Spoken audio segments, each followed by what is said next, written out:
Good morning. It's good to be back.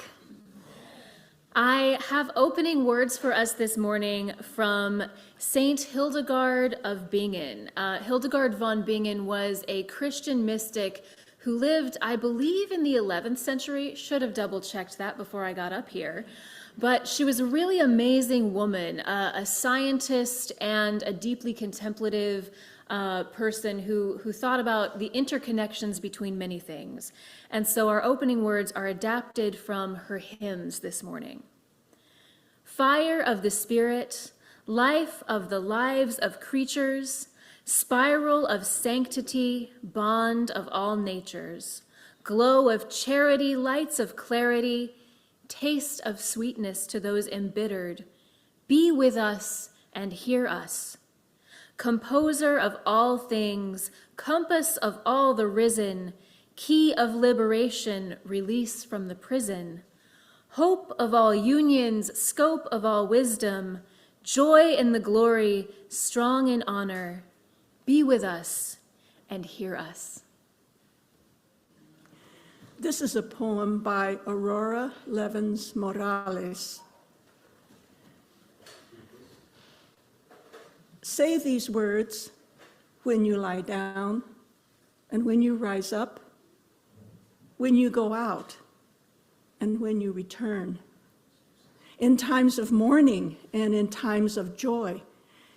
Inscribe them on your doorposts, embroider them in your garments, tattoo them on your shoulders, teach them to your children, your neighbors, your enemies, recite them in your sleep here in the cruel shadow of empire. Another world is possible. Imagine winning. This is your sacred task. This is your power. Imagine every detail of winning. The exact smell of the summer streets in which no one has been shot. The muscles you have never unclenched from worry, gone soft as newborn skin. The sparkling taste of food when we know that no one on earth is hungry, that the beggars are fed, that the old man under the bridge and the woman wrapping herself in thin sheets in the back seat of the car, and the children who suck on stones nest under a flock of roofs that keep multiplying their shelter. Lean with all your being towards that day when the poor of the world shake down a rain of good fortune out of the heavy clouds and justice rolls down like waters. When you inhale and when you exhale, breathe the possibility of another world into the 37.2 trillion cells of your body until it shines with hope. Then imagine more. Hold hands, share water, keep imagining so that we and the children of our children's children may live. If your imagination were a place, how would you describe it? And this is not a trick question. You don't need to figure it out right away, but I do ask you to hold the question carefully in a spirit of fun. If your imagination were a place, how would you describe it? Maybe you'd tell me it's a room full of doors, each door cracked just a little to reveal a sliver of landscape beyond, beckoning you forward and through. Maybe you'd say it's like a green meadow with a wide, smooth path, and as you move along that path here and there, it branches off into more tracks, some wide, some narrow, some straight and smooth, and some spindly and filled with rocks. And those paths lead to more paths, and you can wander for ages in that meadow without ever mapping the whole of it. Or maybe your imagination would be an ocean dotted with islands, and you the captain of a ship. Maybe something like all of these, or many things at once. It is the cartography of an imagination we're talking about, so it could be anything. What is an imagination? I'm not a scientist, and I say this because my spouse, who is a scientist, has a ritual of keeping ministers accountable when we say calmly from the pulpit with authority, "Science tells us this about the nature of the universe, and sometimes even about the human soul."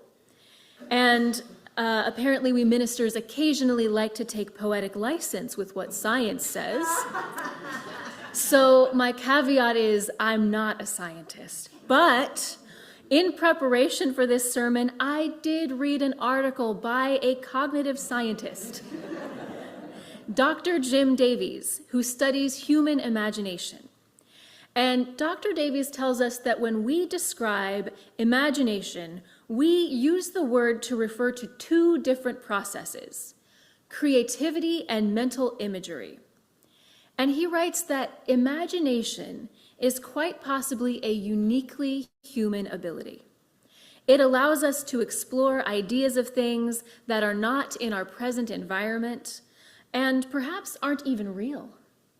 The key, he says, is that what is imagined is generated from within rather than perceived based on input from without. In perception, one takes information from the outside world, such as light or sound waves, and finds meaning in it, using memory and perceptual processes. But in imagination, it works in reverse. Imagery is created from the memory.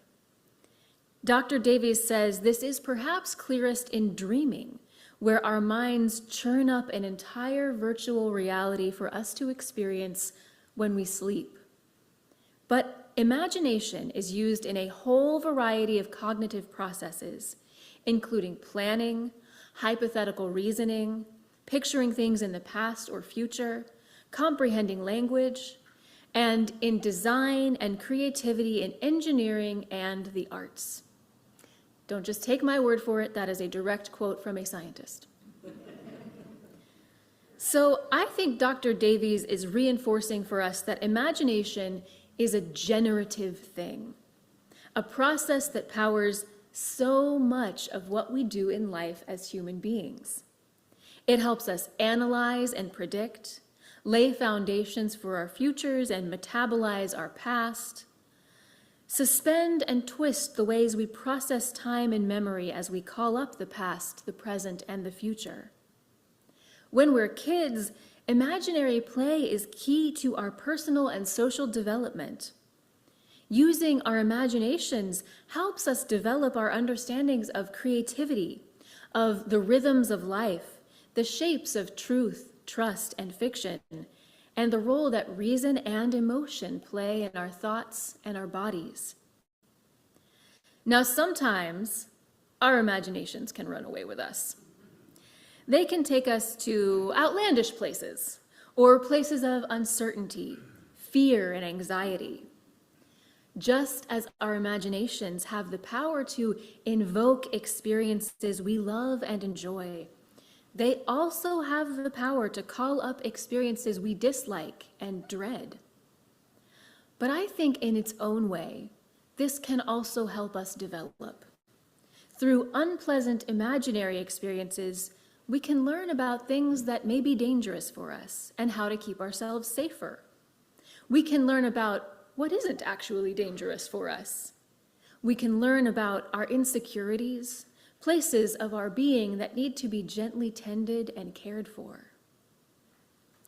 It seems to me that in myths, legends, and fairy tales, stories which dwell very much on the borders of or inside the imaginary, uncertainty and danger are presences that go hand in hand with adventure, joy, and excitement.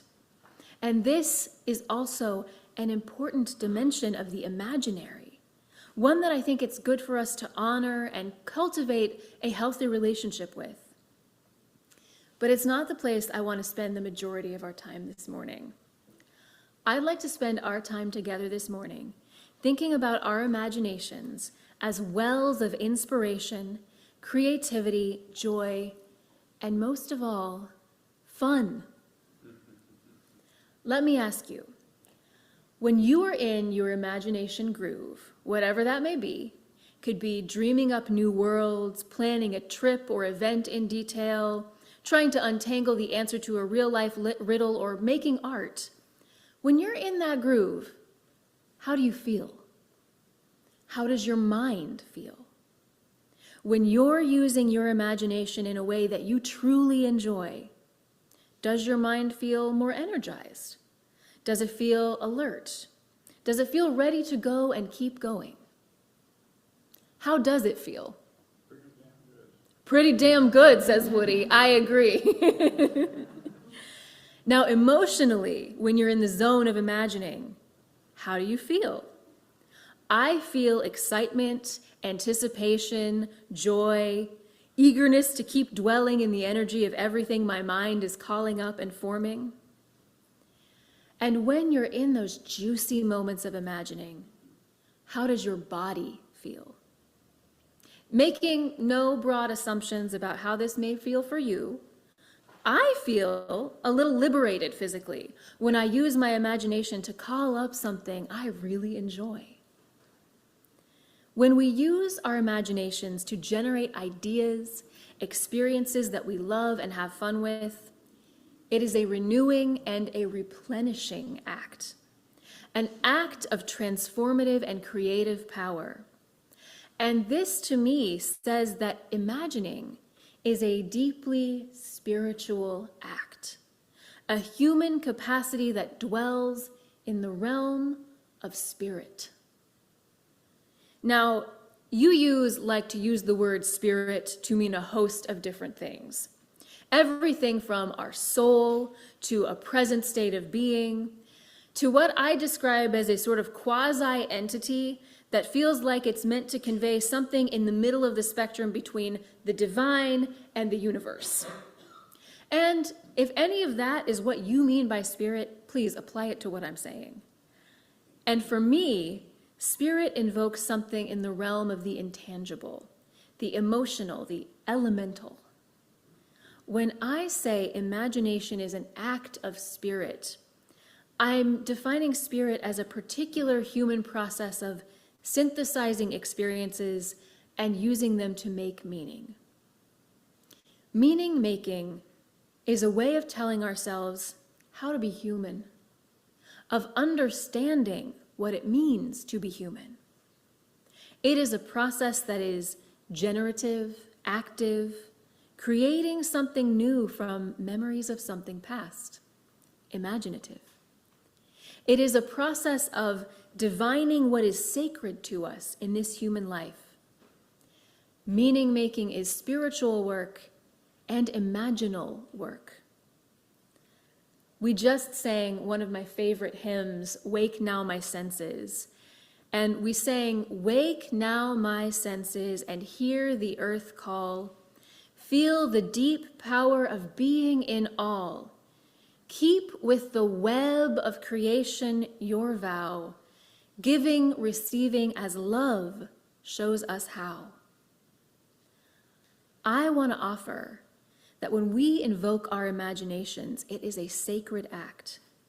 When we dwell there, we are waking our senses, keeping with the web of creation our vows of love. Hindu and Sufi practitioners speak to us of the cave of the heart.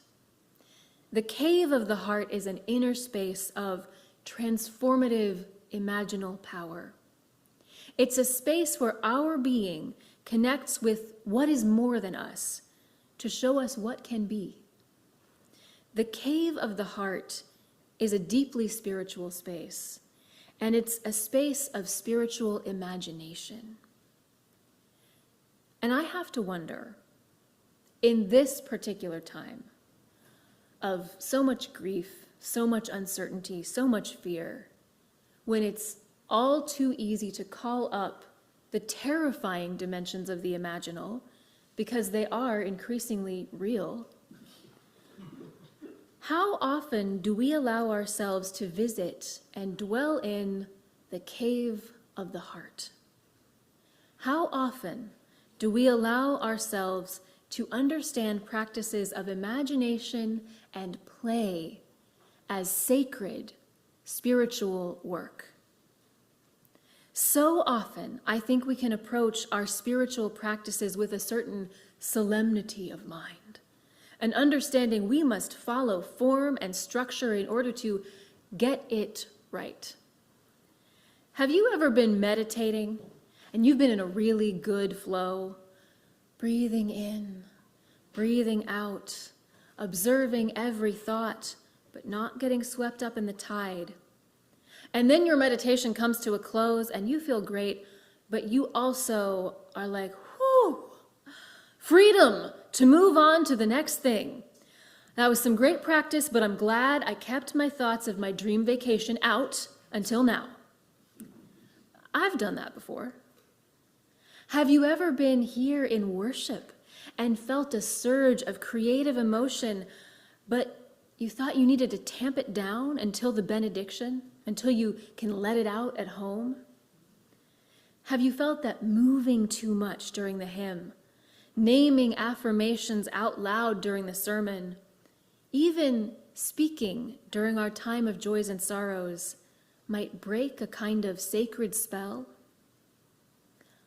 I'm not saying we need to throw out structure and form and let chaos reign in our spiritual practices. But I do want to invite us to make more room for play as a presence in our spiritual practices and in our worship. What would it be like if we let ourselves play a little? Right now, even. Sometimes the forces of oppression in this world tell us the lie that play has no place in our worship, in our practices, in our liturgies. Sometimes we absorb the lie that imagination and fun is merely an accessory to life. But fun is revolutionary. Play is life-giving. Imagination and joy are practices of spiritual regeneration. I was so excited when I heard Gail say that the choir is invited to sing at Pride. What a beautiful example of play, of fun, of life-giving practices. Of wearing rainbows. Of wearing rainbows. So today I say, Spirit, play. Play in us a sense of wonder at the beauty of this world and this day. Play in us a welcoming of adventure in our own minds and our bodies. Play in our relationship to the sacred, however known. Play in us new ways of imagining and new ways of finding meaning in all it is to be human. Let us give ourselves permission to color outside the lines, to make our own lines, to go off-road and off the map of the known into the imaginal. Ordinarily, I would end the sermon there, but I want to tack on just a little playful practice for us today. It's from an Ignatian practice called sacred imagination. I'm going to read one of my favorite readings from the back of our hymnal, number 568, Connections Are Made Slowly. And as I read, I invite you to go to whatever space you most easily imagine from. You can close your eyes, keep them open, whatever works for you. But as I read, try to imagine yourself into these words, into the descriptions. Wake your senses, see what you, or experience what you may see, hear, feel, smell, taste, touch. What happens to your body as I read these words? Connections are made slowly. Sometimes they grow underground. You cannot always tell by looking what is happening. More than half a tree is spread out in the soil under your feet. Penetrate quietly as the earthworm that blows no trumpet. Fight persistently as the creeper that brings down the tree. Spread like the squash plant that overruns the garden. Gnaw in the dark and use the sun to make sugar. Weave real connections, create real nodes, build real houses. Live a life you can endure. Make love that is loving. Keep tangling and interweaving and taking more in, a thicket and bramble wilderness to the outside, but to us, interconnected with rabbit runs and burrows and lairs. Live as if you like yourself, and it may happen. Reach out, keep reaching out, keep bringing in. This is how we know we are going to live for a long time. Not always. For every gardener knows that after the digging, after the planting, after the long season of tending and growth, the harvest comes.